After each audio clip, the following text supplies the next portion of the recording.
આગામી ચૂંટણી રામનવમી અને ઈદના તહેવારને લઈને કોઈ અનિચ્છનીય બનાવ ન બને તે માટે ખંભાતમાં ફૂડ પેટ્રોલિંગનું આયોજન કરવામાં આવ્યું હતું, જેમાં આણંદ જિલ્લા કલેક્ટર તથા આણંદ જિલ્લા એસપીની સૂચનાથી પોલીસ દ્વારા ખંભાત શહેરમાં પ્રાંત અધિકારી, ખંભાત ડીવાયએસપી, પીઆઈ, પીએસઆઈ અને બીએસએફ ફોર્સને સાથે રાખી ફૂડ પેટ્રોલિંગ કરવામાં આવ્યું હતું.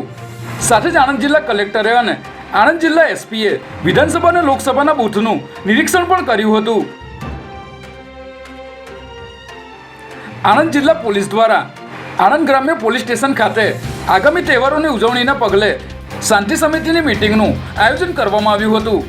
આ શાંતિ સમિતિની મિટિંગમાં હિન્દુ મુસ્લિમ આગેવાનોને પોલીસ સ્ટેશન ખાતે બોલાવી તહેવાર નિમિત્તે જરૂરી સૂચનાઓ આપવામાં આવી હતી અને તમામ સમાજના લોકો આ તહેવારો શાંતિથી ઉજવે તેવી અપીલ કરવામાં આવી હતી.